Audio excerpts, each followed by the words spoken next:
Good morning students. ఈరోజు మనం 10వ తరగతిలో గ్లోబలైజేషన్ లేదా ప్రపంచీకరణ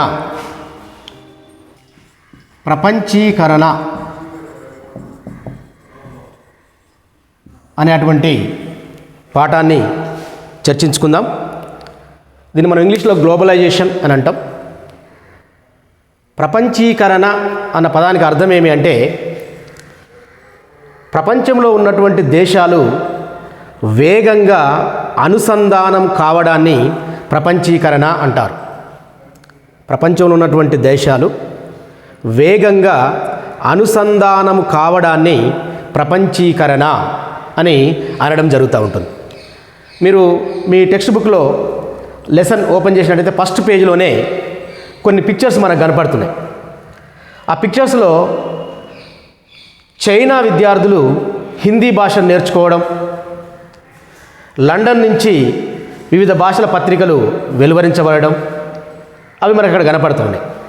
వాటి యొక్క ఉద్దేశం ఏమి అంటే ఒక దేశ ప్రజలు ఇంకొక దేశం యొక్క భాషను నేర్చుకుంటున్నారంటే ఆ దేశ ప్రజలతోటి ఇక్కడి ప్రజలు అనుసంధానం కావడానికి ప్రయత్నం చేస్తున్నారు అని అర్థం. ఈ అనుసంధానం అనేది అంటే ప్రపంచ దేశాల మధ్య జరిగే ఈ అనుసంధానం అనేది 3 కోణాలలో జరగడం జరుగుతుంది. అంటే ప్రపంచీకరణకు 3 కోణాలు ఉంటాయి. ముఖ్యంగా 20వ శతాబ్దపు అర్ధభాగం తరువాత ఈ ప్రపంచీకరణ అనే ప్రక్రియ వేగవంతంగా దూసుకుపోతూ ఉంది. దానిలో ఉన్నటువంటి 3 కోణాలలో ఒకటి రాజకీయ కోణం, రెండవది సాంస్కృతిక కోణం, మూడవది ఆర్థిక కోణం. మీకు ప్రశ్న అడుగుతాం, ప్రపంచీకరణకు ఉన్నటువంటి ముఖ్యమైన 3 కోణాలను పేర్కొనండి అని షార్ట్ ఆన్సర్లో అడగవచ్చు. ముఖ్యమైన 3 కోణాలను వివరించండి అని లాంగ్ ఆన్సర్లో కూడా అడగవచ్చు. కాబట్టి ప్రపంచీకరణకు ఉన్నటువంటి ముఖ్యమైన 3 కోణాలు ఏమంటే రాజకీయ కోణం, political dimension, cultural dimension and economical dimension, ఆర్థిక కోణం. ఈ 3 కోణాలు ఉన్నాయి. ఈ మూడింటిలో కూడా అత్యంత ముఖ్యమైనటువంటిది ఏమిటి అంటే ఆర్థిక కోణం చాలా ముఖ్యమైనటువంటి అంశం. ప్రపంచీకరణ కోణాల్లో ఆర్థిక కోణం అనేది చాలా ముఖ్యమైనటువంటి అంశం. మనం ఈ పై రెండింటి గురించి కొద్దిగా తెలుసుకొని ముఖ్యమైనటువంటి 3వ కోణాన్ని గురించి కొద్దిగా ఎక్కువగా తెలుసుకోవడానికి ప్రయత్నం చేద్దాం. మొదటిది రాజకీయ కోణం. మనం ఫస్టే చెప్పుకున్నాం, ప్రపంచీకరణ అంటే ప్రపంచ దేశాల మధ్య వేగవంతమైన అనుసంధానం జరగడము అని.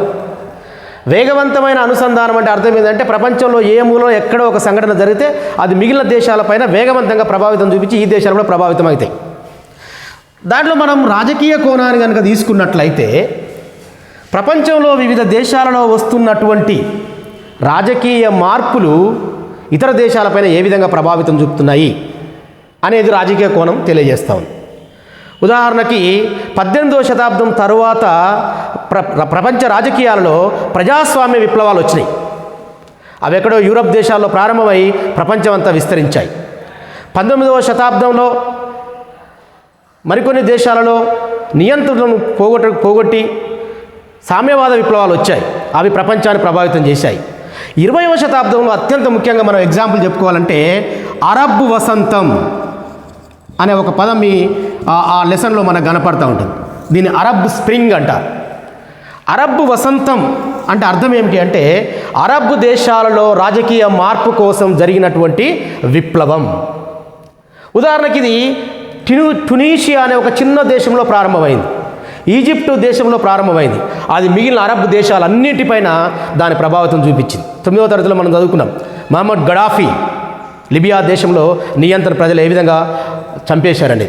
సో ఈ విధంగా రాజకీయ మార్పు కోసం అరబ్ దేశాలలో ముస్లిం నియంతృత్వాన్ని పోగొట్టడం కొరకు అక్కడి ప్రజలు ఎక్కడో చిన్న దేశంలో ప్రారంభమైన అరబ్ వసంతం అరబ్ దేశాలన్నిటికీ విస్తరించడం జరిగింది. అంటే ఈ విప్లవం అరబ్ దేశాలన్నిటికీ వ్యాపించింది అంటే అది రాజకీయ కోణం, ప్రపంచీకరణకు ఉన్నటువంటి రాజకీయ కోణం.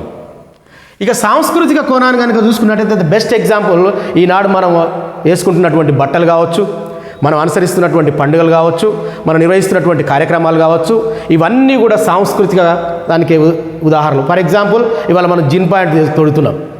జీన్ ప్యాంట్ అనేది ఎక్కడో అమెరికాలో తయారైనటువంటి కల్చర్, మనది కాదు. కానీ ఆ కల్చర్ మనం వేసుకునే బట్టలపైన దాని ప్రభావితం చూపుతూ ఉంది. ప్రపంచ సుందరి పోటీలు జరుగుతూ ఉన్నాయి, అవి మనవి కావు, కానీ ఇవాళ మనం అనుసంధానం అవుతూ ఉన్నాం. ఇట్లా సాంస్కృతికంగా అనేక రకాలుగా ఎక్కడో వచ్చేటువంటి మార్పులు మిగిలిన దేశాలను ప్రభావితం చేయడం సాంస్కృతిక కోణం. ఇక మూడవది అత్యంత ముఖ్యమైనటువంటిది ఆర్థిక కోణం. ప్రపంచీకరణలో ఇదే అత్యంత ముఖ్యమైనటువంటి అంశం. ఈ ఆర్థిక కోణంలో 3 ప్రవాహాలు ఉంటాయి. ఆర్థిక కోణంలో 3 ప్రవాహాలు ఉంటాయి. ఒకటి వస్తువులు, సేవలు ఒక దేశం నుంచి ఇంకొక దేశానికి ప్రవహించడం. వస్తువులు, సేవలు ఒక దేశం నుంచి మరొక దేశానికి ప్రవహించడం. రెండవది శ్రామికులు లేదా మేధా సంపత్తి.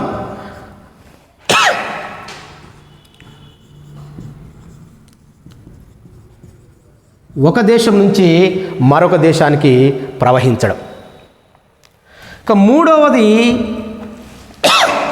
పెట్టుబడుల ప్రవాహం. పెట్టుబడుల ప్రవాహం అంటే ప్రపంచీకరణలో ఉన్నటువంటి ముఖ్యమైన 3 కోణాలలో అత్యంత ముఖ్యమైనటువంటి ఆర్థిక కోణం. ఈ ఆర్థిక కోణంలో జరిగేటటువంటి ప్రక్రియలో మనం చూసినట్టయితే ఏం జరుగుతుంది ప్రపంచీకరణలో అంటే వస్తువు, సేవలు ప్రపంచ దేశాల మధ్య ప్రవాహం జరుగుతుంది. Flowing of goods and services. రెండవది శ్రామికులు, మేధా సంపత్తి ఒక దేశం నుంచి ఇంకో దేశానికి ప్రవాహం జరుగుతుంది. మూడవది పెట్టుబడుల ప్రవాహం. పెట్టుబడుల ప్రవాహం. Thank you.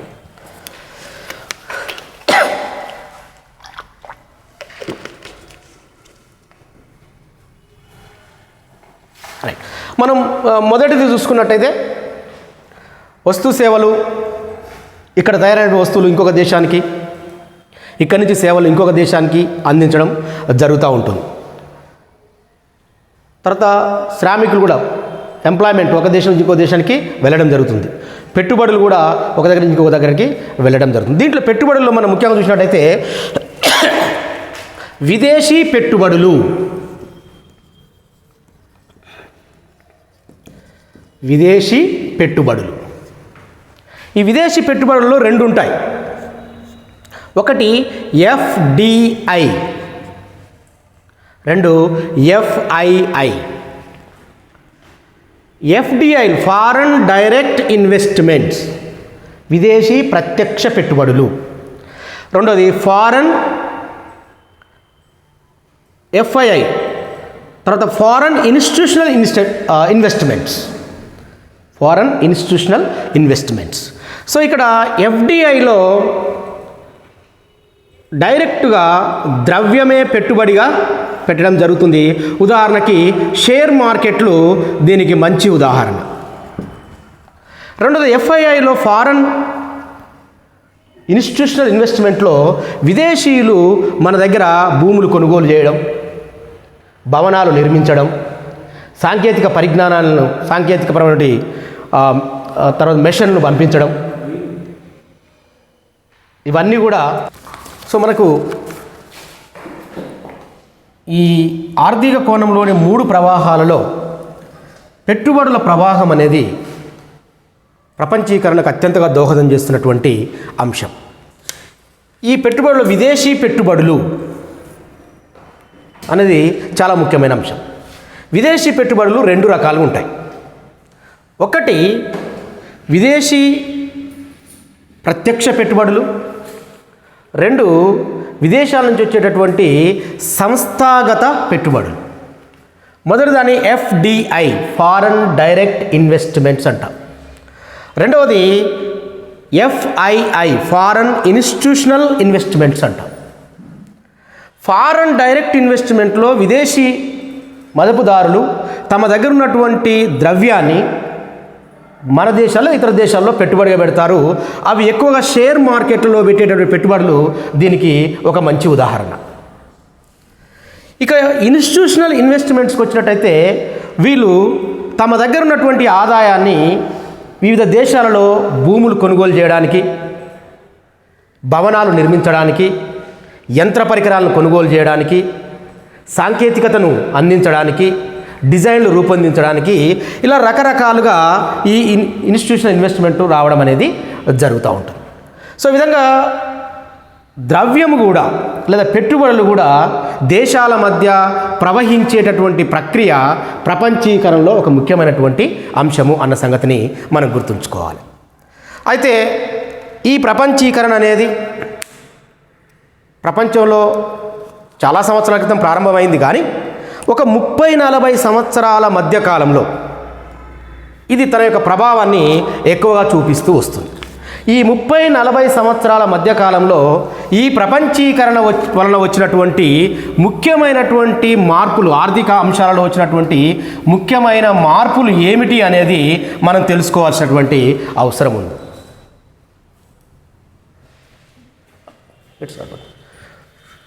సో అంటే గత 30-40 సంవత్సరాలలో వచ్చినటువంటి మార్పులు, ఆర్థిక అంశాలలో ఎలాంటి మార్పులు వచ్చాయి అనేది మనం ఇక్కడ ఇంకొక అంశంగా తెలుసుకోవాల్సిన అవసరం ఉంది. దీనిలో మొట్టమొదటిది ఉత్పత్తి ప్రక్రియలో మార్పులు. ఉత్పత్తి ప్రక్రియ అని చెప్పుకోవచ్చు మనం. అంటే ప్రపంచీకరణ ప్రారంభం కాక ముందు ఉత్పత్తి ఎలా ఉండేదంటే ఒక దేశ సరిహద్దు లోపల ఆ దేశానికి సంబంధించిన ఉత్పత్తి జరుగుతూ ఉండేది. వాళ్ళ అవసరాల కొరకు వాళ్ళకు ఉన్నటువంటి ముడి సరుకులను ఆధారం చేసుకొని ఉత్పత్తి చేసుకునేవాళ్ళు. ఎగుమతులు దిగుమతుల్లో ఎక్కువగా ఆహార పదార్థాలు, పూర్తిగా తయారైన వస్తువులు మాత్రమే ఎగుమతి దిగుమతి చేసుకునే ప్రక్రియ ఉంటూ వచ్చింది. ఒక మాటలో చెప్పాలంటే product with in the border, దేశ సరిహద్దు లోపల ఎక్కువ శాతం జరుగుతూ ఉంటూ ఉండేది. కానీ ఎప్పుడైతే ప్రపంచీకరణ ప్రారంభమైందో ఉత్పత్తి ప్రక్రియలో ఎంఎన్సి, వీటినే బహుళ జాతి కంపెనీలు అంటాం, ఇవి ప్రారంభమైనవి.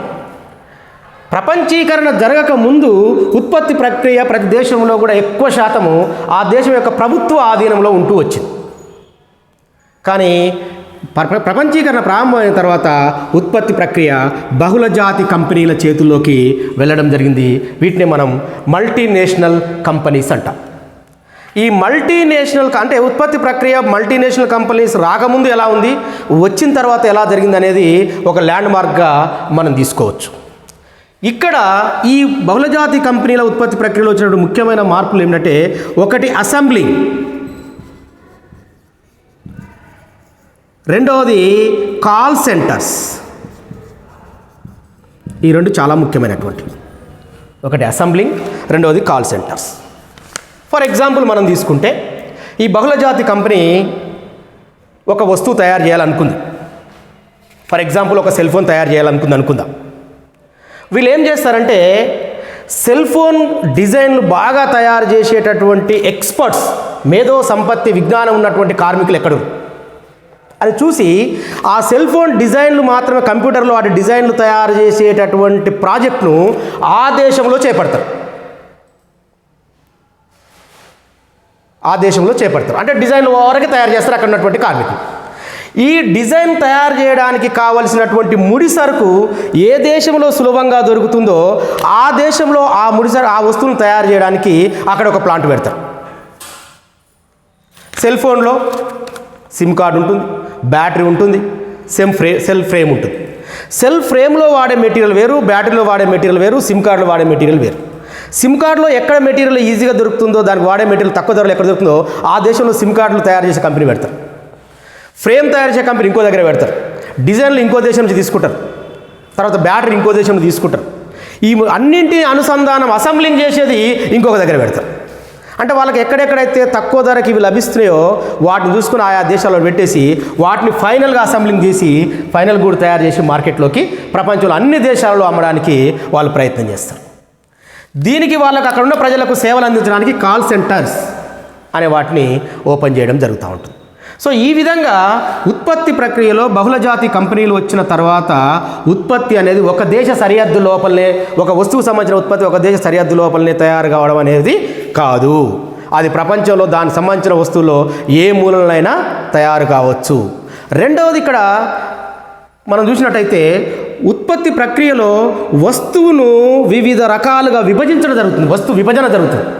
వస్తువును రకరకాలుగా విభజించి దాని ఒక్కొక్క పార్ట్ ఒక్కొక్క దేశంలో ఎక్కడ సులభంగా దొరికితే అక్కడ దీనివలన ఏం జరుగుతుంది అంటే బహుళజాతి కంపెనీలకు ఉత్పత్తిలో 50 నుంచి 60% ఖర్చు తగ్గుతుంది. దీనివల్ల వాళ్ళకు లాభాలు పెరుగుతాయి. లాభాలు పెరగడం జరుగుతూ ఉంటుంది. అయితే దీని కొరకు ఎంఎన్సీస్ ఏం చేస్తాయి అనేది మనం కనుక చూసినట్లయితే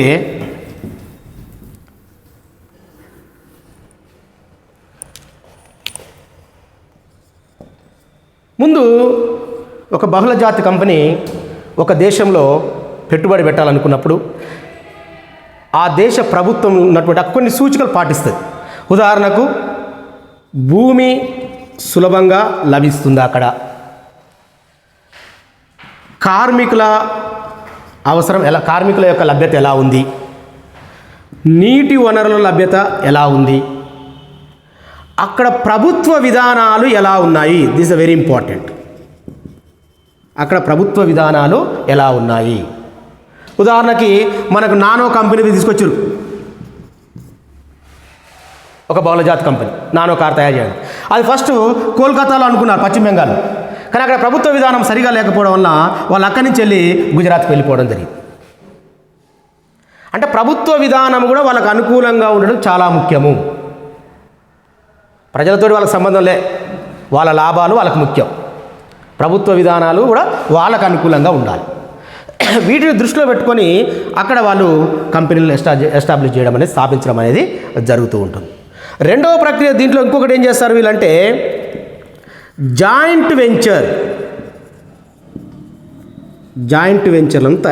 చేస్తారు. ఇది ఇంకొక ప్రక్రియ. అంటే ఏం చేస్తారు జాయింట్ వెంచర్లో? ఆల్రెడీ ఆ దేశంలో ఉన్న చిన్న చిన్న కంపెనీలతోటి వీళ్ళు అగ్రిమెంట్ చేసుకుంటారు, ఒప్పందాలు ఏర్పాటు చేసుకుంటారు. ఒప్పందాలు ఏర్పాటు చేసుకొని ఆ దేశ కంపెనీలు ఏ వస్తువులు అయితే తయారు చేస్తున్నాయో ఆ వస్తువుల్లో పెట్టుబడులు పెడుతూ కొంత శాస్త్ర సాంకేతిక విజ్ఞానం విదేశాల నుంచి తీసుకొచ్చి వాటిని మాడిఫై చేసి ఇవి రెండు కలిసి, అంటే ఈ దేశంలో ఉన్న ఆల్రెడీ ఉన్నటువంటి కంపెనీ ఒకటి, తర్వాత వాళ్ళ కంపెనీ రెండు కలిసి అక్కడ ఉత్పత్తిని చేయడం జరుగుతూ ఉంటుంది. ఉదాహరణకి హీరో ఇండియన్ కంపెనీ, హోండా విదేశీ కంపెనీ, రెండింటిని అనుసంధానం చేసుకుంటాం. మరి ఇప్పుడు విడిపోయినాయి అనుకుంటా, అది వేరే విషయం. తర్వాత ఫారక్ ఆయిల్ కంపెనీ, అది మంచినీళ్ళు తయారు చేసేటువంటి కంపెనీ. ఇలాంటివన్నీ కూడా జాయింట్ వెంచర్ ద్వారా వీళ్ళు ఏర్పాటు చేసుకోవడం అనేది జరుగుతూ ఉంటుంది. అంటే కొన్ని సూచికల ద్వారా అక్కడ కంపెనీ ఏర్పాటు చేస్తారు, లేదా జాయింట్ వెంచర్లను ఏర్పాటు చేసుకొని కంపెనీలు ఏర్పాటు చేయవచ్చు. ఇంకొక అంశం దీంట్లో ముఖ్యమైనది బ్రాండ్.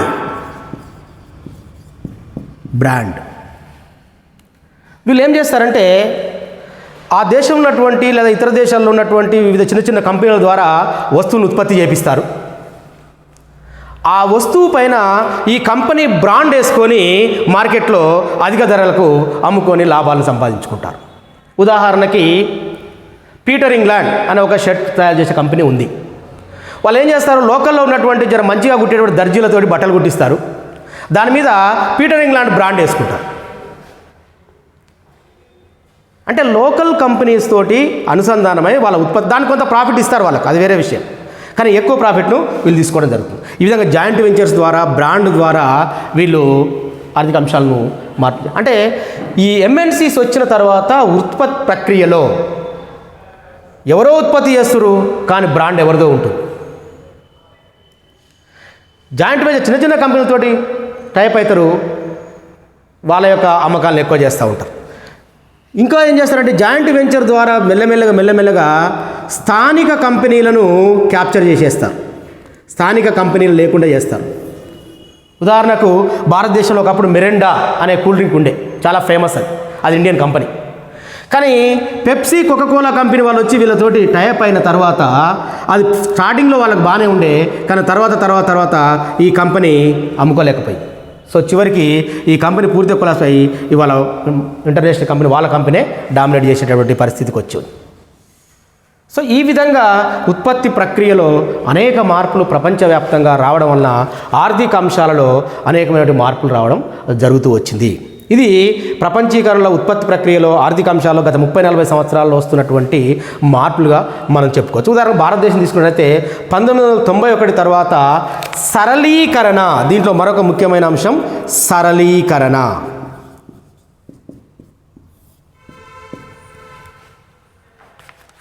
అంటే ప్రభుత్వము ఆర్థిక సరళీకరణలను పాటించే మార్పులు వచ్చాయి. భారతదేశంలో 1991 తర్వాత ప్రైవేటీకరణ, సరళీకరణ అనేటువంటి కొత్త ఆర్థిక విధానం రావడం జరిగింది. దీంతో ఏం చేస్తాయంటే ప్రైవేటు రంగాన్ని పెద్ద ఎత్తున పెట్టుబడులు అనుమతించడం, విదేశీ పెట్టుబడులను అనుమతించడం, వీటన్నిటిని చూడదు. 1991లో కొన్ని కంపెనీల్లో మాత్రమే విదేశీ పెట్టుబడులు అనుమతించాం.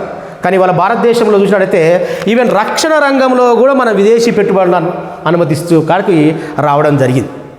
కాబట్టి విదేశీ పెట్టుబడులు ఎక్కువగా సరళీకరణలు తీసుకురావడం జరిగింది. ఒక కంపెనీ పెట్టాలంటే 1991కి ముందు ప్రభుత్వం నుంచి అనుమతి తీసుకోవడానికి చాలా ఇబ్బందులు ఉంటూ ఉండే. లైసెన్స్ రాజ్ అన్నారు దాన్ని. కానీ 91 తర్వాత రావ్ సింగ్ పాలసీ ద్వారా వాటన్నిటిని తొలగించి ఆర్థిక సరళీకరణ, లైసెన్స్ల సరళీకరణ, పెట్టుబడుల సరళీకరణ, విదేశీ పెట్టుబడుల సరళీకరణ ఇవన్నీ తీసుకురావడం వలన ప్రపంచవ్యాప్తంగా ఆర్థిక అంశాలలో చాలా మార్పులు అనేవి చోటు చేసుకోవడం జరుగుతూ వచ్చింది. సో ఇది గత 30-40 సంవత్సరాల్లో వస్తున్నటువంటి మార్పు. మరి ఈ ప్రపంచీకరణ వలన అసలు ఈ ప్రపంచీకరణకు దోహదం చేసే అంశాలు ఏమిటి అనేది మనకున్నటువంటి మరొక ముఖ్యమైనటువంటి అంశము ఈ పాఠంలో. ఇప్పటివరకు మనం ఏం చూసినాం? ప్రపంచీకరణ అంటే ఏమిటి చూసినాం ఒకటి. రెండోది ప్రపంచీకరణలో ఉన్నటువంటి ముఖ్యమైన 3 కోణాలు ఏమిటో చూసినాం. ఆ 3 కోణాల్లో ఆర్థిక కోణంలో ఉన్నటువంటి ముఖ్యమైన 3 ప్రవాహాలు ఏమిటో చూసినాం. ఆ 3 ప్రవాహాల్లో పెట్టుబడులు, విదేశీ పెట్టుబడులు ఉన్న రకాలు చూసినాం.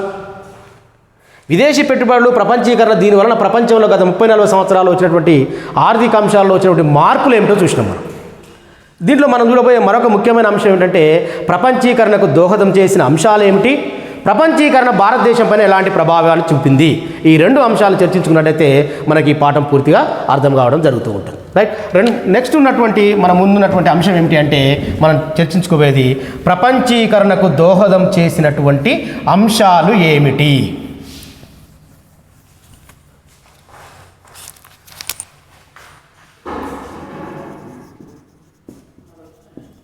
దోహదం చేసిన లేదా చేసే అంశాలు. దీంట్లో మొదటిది సాంకేతికత లేదా సాంకేతిక పరిజ్ఞానం.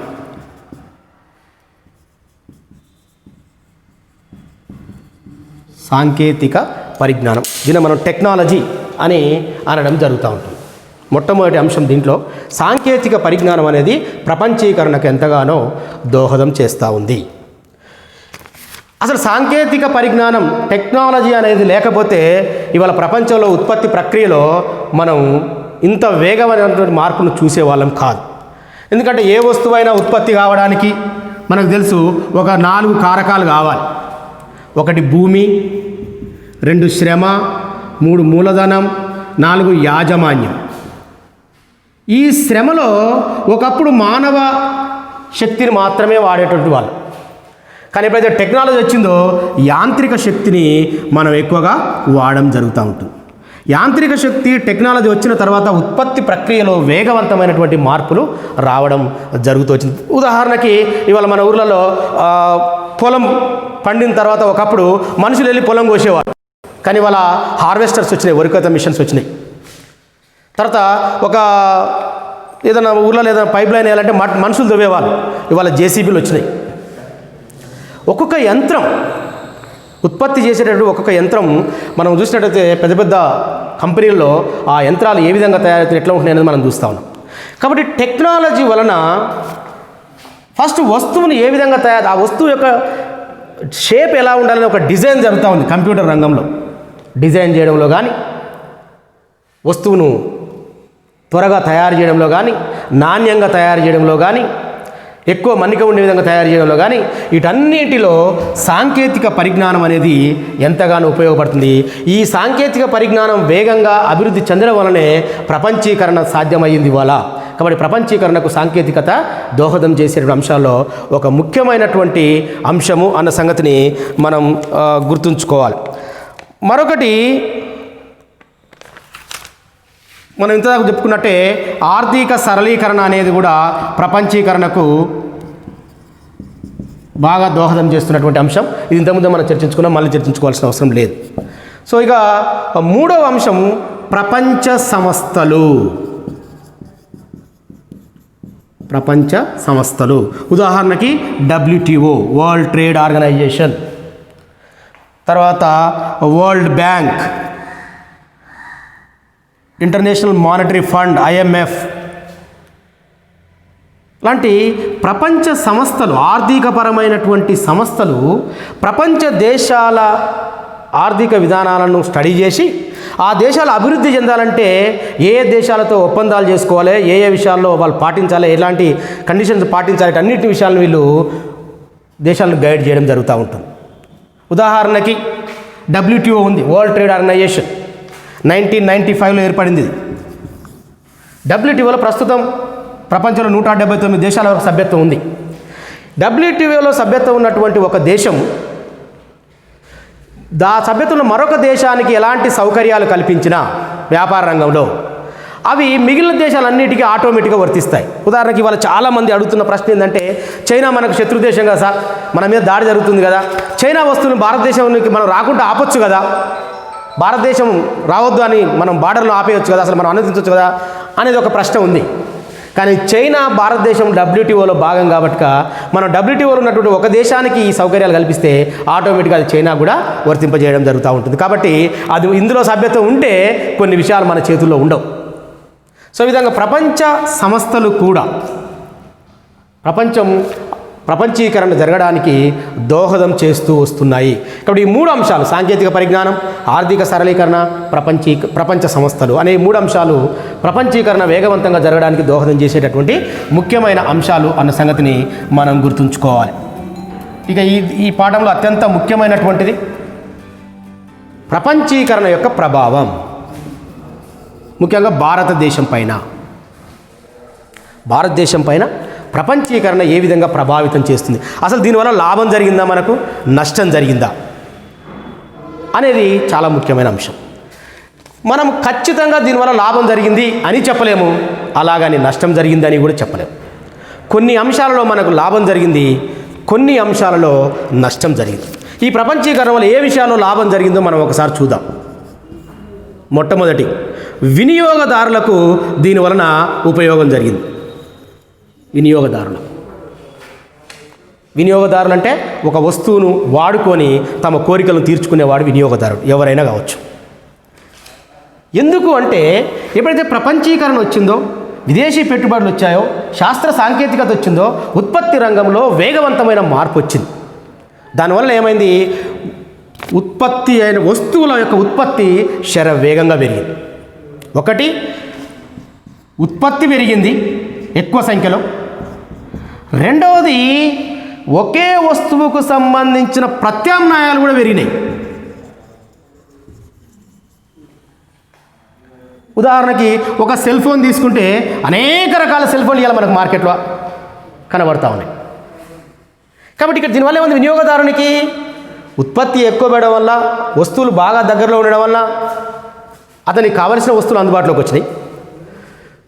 ప్రత్యామ్నాయాలు ఉండడం వల్ల ఉత్పత్తిదారుడు తన ఆర్థిక పరిస్థితులకు అనుగుణంగా తనకు కావలసిన విధంగా తన వస్తువును ఎంపిక చేసుకునేటటువంటి అవకాశం కూడా ఇతనికి దొరికింది.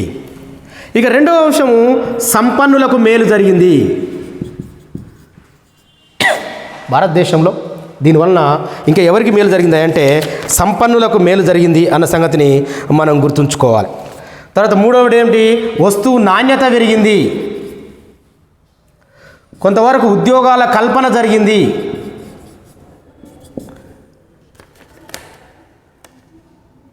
వస్తువుల ధర కూడా తగ్గింది,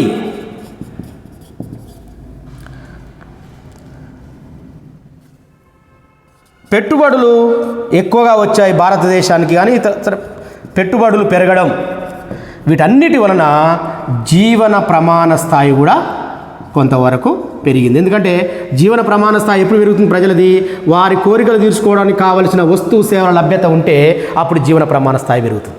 కాబట్టి ప్రపంచీకరణ వలన అనేక రకాల వస్తువులు సేవలు ఇవాళ మన ముందున్నాయి, వినియోగదారునికి అందుబాటులో ఉన్నాయి. కాబట్టి ఈ ప్రపంచీకరణ వలన భారతదేశంలో ఇన్ని రకాలుగా మేలు జరిగింది, ఉపయోగం ఉంది, లాభం ఉంది. మరి ఇంతేనా? నష్టం లేదా అంటే నష్టాలు కూడా ఉన్నాయి. ప్రపంచీకరణ వల్ల ముఖ్యంగా భారతదేశంలో వ్యవసాయ రంగం తీవ్రమైన నష్టానికి గురైంది. వ్యవసాయ రంగం తీవ్రమైన నష్టానికి గురైంది. ఎందుకంటే ప్రపంచీకరణ వలన WTO లాంటి సంస్థల్లో వ్యవసాయ రంగానికి ప్రభుత్వాలు సబ్సిడీలు ఇవ్వవద్దు అనే కండిషన్లు పెట్టారు. కాబట్టి భారతదేశం లాంటి వ్యవసాయం మీద ఆధారపడి ఉన్నటువంటి దేశం ఇప్పటికి కూడా 100కి 49% మంది వ్యవసాయ రంగం మీద ఆధారపడి ఉన్నారు. 50% మంది. మరి వాళ్ళకి వ్యవసాయ రంగంలో సబ్సిడీ లేకపోతే దానికి తోడు భారతదేశంలో వ్యవసాయ రంగంలో చిన్న సన్నకారు రైతులు ఎక్కువగా ఉన్నారు. చిన్న సన్నకారు అంటే 5 ఎకరాల లోపు భూమి ఉన్నటువంటి రైతులు ఎక్కువగా ఉన్నారు. వీరు వాళ్ళ ఉత్పత్తికి సంబంధించిన ఉత్పత్తి ప్రక్రియ కొనసాగించుకోవడానికి ఆర్థిక వనరులు లేవు. ప్రభుత్వం సబ్సిడీ ఇస్తే తప్ప వాళ్ళు వ్యవసాయం లాభసాటిగా చేసుకోలేరు. మరి ప్రపంచీకరణ వలన వాళ్ళ మీద ఆంక్షలు విధించి సబ్సిడీలను ఎత్తివేసి వీటన్నిటి వలన చేసినట్టయితే వ్యవసాయ రంగం మన దేశంలో దెబ్బతిన్నది. నెంబర్ 1. నెంబర్ 2, భారతదేశంలో ఉన్నటువంటి చిరు వ్యాపారస్తులు ప్రపంచీకరణ వల్ల చాలా నష్టపోయారు. ఎందుకంటే వాళ్ళ దగ్గర ఉన్నటువంటి చిన్న చిన్న పెట్టుబడులు, కుటీర పరిశ్రమలో తయారు చేసుకున్న వస్తువులను మార్కెట్లో అమ్ముకోవాలంటే వాళ్ళ వస్తువు ఇవాళ ప్రపంచీకరణలో పెద్ద పెద్ద కంపెనీల్లో తయారైనటువంటి వస్తువుల యొక్క నాణ్యత కానీ దాని యొక్క ఆకర్షణ కానీ తట్టుకోలేక చిన్న వ్యాపారస్తులు తయారు చేసే వస్తువులకు డిమాండ్ తగ్గిపోయి వాళ్ళ వ్యాపారం మొత్తం కూడా కుదేలైపోయి చిన్న వ్యాపారస్తుల యొక్క చిల్లర వ్యాపారం మొత్తం కూడా భారతదేశంలో దెబ్బతినే పరిస్థితి వచ్చింది. కాబట్టి వాళ్ళకు కూడా భారతదేశంలో నష్టాలు జరుగుతూ వచ్చినాయి. ఇక మూడవది అత్యంత ముఖ్యమైనటువంటి అంశం, ప్రపంచీకరణ వలన పర్యావరణం దెబ్బతిన్నది. ఎందుకంటే బహుళ జాతి కంపెనీల్లో తయారయ్యే వస్తువులకు ముడి సరుకులు అధికంగా కావాలి. ఈ ముడి సరుకుల కోసము భూములను తవ్వడం, అడవులను నరికివేయడం, వీటన్నింటి వలన పర్యావరణము దెబ్బతిని ఇవాళ భారతదేశము కాలుష్య కోరల్లో చిక్కుకోవడానికి ఇది కూడా ఒక ప్రధానమైన కారణంగా మనం చెప్పుకోవచ్చు. 4వ ముఖ్యమైన అంశం, గిరిజనులు వాళ్ళు నివసిస్తున్నటువంటి అటవీ ప్రాంతాలలో ఆ అడవుల్లో ఉన్నటువంటి బాక్సైట్, అల్యూమినియం, ఇనుము లాంటి ఖనిజ సంపదను దోచుకోవడం కొరకు ఈ బహుళజాతి కంపెనీలు, ప్రభుత్వాలు ఏకమై ఆ గిరిజనులు వాళ్ళ స్థావరాల నుంచి, వాళ్ళ ప్రాంతాల నుంచి వెళ్ళగొట్టి వాళ్ళకు నిల్వ నీడ లేకుండా చేసి వాళ్ళ జీవితాలతోటి ఆడుకుంటూ గిరిజనుల యొక్క సంస్కృతిని, వాళ్ళ జీవన ప్రమాణాలను, జీవించే విధానాలను కూడా దెబ్బకొట్టడం వల్ల ఇవాళ గిరిజనుల కూడా జీవితం కూడా అస్తవ్యస్తమై అల్లోలకల్లమైనటువంటి పరిస్థితి మనకు కనపడుతూ ఉంది. దానికి వ్యతిరేకంగానే మేధా పాట్కర్ నాయకత్వంలో, తర్వాత మరికొంతమంది నాయకత్వంలో గిరిజన పోరాట ఉద్యమాలు, తర్వాత అడవుల సంరక్షణ ఉద్యమాలు, అనేక ఉద్యమాలు ఇవాళ భారతదేశంలో జరుగుతూ ఉన్నాయి. కాబట్టి ఈ విధంగా ప్రపంచీకరణ వలన వ్యవసాయ రంగం, వ్యవసాయదారులకు, చిన్న వ్యాపారస్తులకు, పర్యావరణానికి, గిరిజనులకు కూడా భారతదేశంలో చాలా నష్టం జరిగింది. కాబట్టి ప్రపంచీకరణ లేడు మనం కాదనలేని వాస్తవమే, మనకు కావాల్సిందే. కానీ ఆ ప్రపంచీకరణ న్యాయమైన ప్రపంచీకరణ జరగాలనేది సగటు భారతీయుని యొక్క డిమాండ్. న్యాయమైన ప్రపంచీకరణ అంటే దాని ఫలితాలు భారతీయులందరికీ అందుబాటులోకి రావాలి. అది పర్యావరణాన్ని దెబ్బతీయనటువంటి, ప్రజల జీవన విధానాన్ని దెబ్బతీయనటువంటి ప్రపంచీకరణ జరగాలని నేడు భారతదేశంలో ప్రజలందరూ కోరుకుంటున్నారు. అలాంటి ప్రపంచీకరణ రావాలని మనం అందరం ఆశిస్తున్నాం. ఇది ఈ లెసన్లో ఉన్నటువంటి ముఖ్యమైనటువంటి అంశాలు. మళ్ళొక్కసారి నేను బ్రీఫ్గా చెప్తాను. మనం ప్రపంచీకరణ అంటే ఏమిటో చూసినాం, ప్రపంచీకరణలో ఉన్న కోణాలు చూసినాం, ఆర్థిక కోణంలో ఉన్న ప్రవాహాలు చూసినాం, విదేశీ పెట్టుబడులు చూసినాం, వాటి వలన ప్రపంచీకరణకు దోహదం చేసిన అంశాలను చూసినాం, ప్రపంచీకరణ వలన ప్రభావితమైన లాభాలు ఏంటో చూసినాం, ప్రపంచీకరణ నష్టాలు ఏమిటో చూసినాం. నేడు మనం కోరుకునేది న్యాయమైన ప్రపంచీకరణ అనే ముగింపుకొచ్చాం. సో ఇది మీకు అందరికీ అర్థమైందని అనుకుంటున్నాను. Thank you very much.